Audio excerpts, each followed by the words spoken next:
Hello प्यारे बच्चों, कैसे हैं आप सब। तो आज हम पढ़ने जा रहे हैं सर्जन संस्कृतम। यह कक्षा 5 की पाठ्य पुस्तक है। तो चलिए बिना विलंब के पढ़ने चालू करते हैं। बच्चों, इस पुस्तक के हम पाठ 6 तक अध्ययन कर चुके हैं। तो आज हम अध्ययन करने जा रहे हैं सप्तम पाठ। तो देखिए सप्तम पाठ क्या है, जंतुशाला। तो जंतुशाला को इंग्लिश में जू कहते हैं। तो जू जाना तो सभी को पसंद है, वहाँ पे नए नए जानवर मिलते हैं हमें और उनको देखकर हम बहुत प्रसन्न होते हैं। तो आज उसी के विषय में हम संस्कृत में अध्ययन करने जा रहे हैं। तो किस प्रकार से जंतुशाला में जाकर संस्कृत में हम बोलते हैं, ठीक है। तो ये पुल्लिंग द्विवचन का प्रयोग करेंगे। पुल्लिंग का अर्थ जहाँ पर पुरुषों के लिए प्रयोग किया जाता है, द्विवचन यहाँ पे 2 लोगों के लिए प्रयोग किया जाता है। तो समझ में आ गया पुल्लिंग द्विवचन क्या होता है। तो चलिए प्रारंभ करते हैं। एषा जंतुशाला, यह जंतुशाला है। एषः कः, यह क्या है। एषः गजः, यह हाथी है। गजः चलति, हाथी चलता है।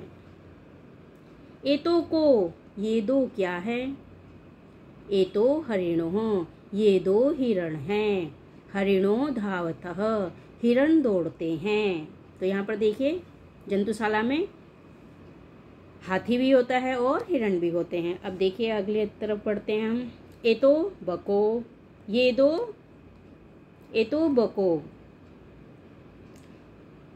ये 2 बगुले हैं। एतो बको न, ये 2 बगुले नहीं हैं। एतो हंसो, ये 2 हंस हैं। हंसो तरतः, 2 हंस तैरते हैं। तो देखिए जंतुशाला में हंस भी हैं। चलिए आगे बढ़ते हैं।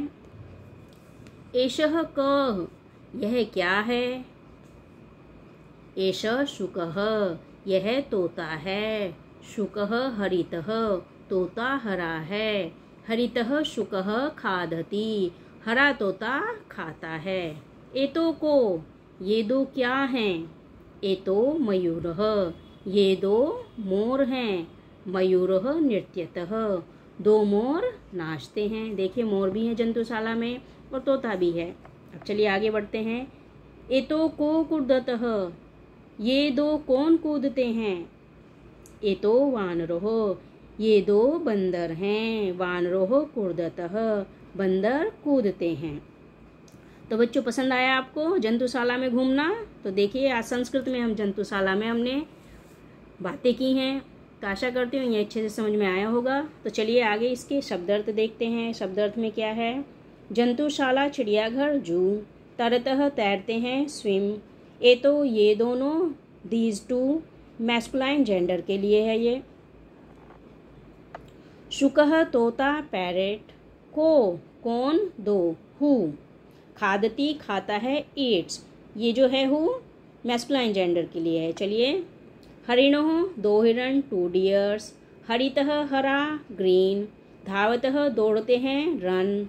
मयूरः 2 मोर पिकॉक्स। बकोः 2 बगुले क्रेन्स। नृत्यतः नाचते हैं डांस। हंसोः 2 हंस स्वान्स। कूदतः कूदते हैं जंप। ठीक है बच्चों, अब आगे बढ़ते हैं। अब देखिए इसकी एक्सरसाइज। वाक्य पूरे करने के लिए सही शब्द पे राइट का निशान लगाइए। तो यहाँ पर देखिए, यहाँ पे गजः, गजः क्या कर रहा था। गजः चलती। हरिणोः, हरिणोः धावतः। हंसो तरतः। हरितो शुको। एतो सिंहो। अब अगला देखते हैं। उदाहरण के अनुसार वाक्य लिखिए। शुकः शुको, तो यहाँ पे क्या है, ये एक वचन है और हमें क्या करना है, द्विवचन में करना है। शुकः शुको। वानरः वानरो। बालः बालो। पिकः पिको। हंसः हंसो। मृगः मृगो। जनः जनो। काकः काको। मयूरः मयूरो। गजः गजो। तो ये हमने किस में परिवर्तित कर दिया है, द्विवचन में। ये हमारा एक वचन है और यहाँ पर ये जो है ये द्विवचन में हो जाता है। अब देखिए उचित शब्द चुनकर लिखिए। तो यहाँ पर क्या है, हरितः शुकः, तो तोते का रंग कैसा होता है, हरित होता है, ये हरा होता है। तो हरितः शुकः। श्वेतः बकः, तो बगुले का रंग कैसा होता है, श्वेत होता है। श्वेत यानी कि सफेद। श्वेतः बकः, सफेद बगुला। कृष्णः काकः, कृष्णः अर्थात काला। तो कौवे का रंग कैसा होता है, काला, तो काला कौवा। धूसरः वानर, तो वानर का रंग कैसा होता है, भूरा। धूसर संस्कृत में भूरे को कहते हैं। धूसरः वानरः, भूरा वानर। तो ये एक वचन में है। अब यहाँ पे क्या है, यहाँ पे द्विवचन हो गया है। हरितो सुकः, दो हरे तोते। श्वेतो बको, दो तोते, दो श्वेत बगुले। कृष्णो काको, दो काले कौवे। धूसरो वानरो, दो भूरे वानर यानी कि बंदर। तो बच्चों आज के लिए हम इतना ही बस, फिर मिलते हैं अगले वीडियो में। आशा करती हूँ ये वीडियो आपको पसंद आया होगा। पसंद आए तो चैनल को सब्सक्राइब कीजिए, लाइक और शेयर कीजिए, ताकि लगातार आपको ऐसे ही संस्कृत की वीडियो मिलते रहे। और अंत में फिर से एक बार thanks for watching this video.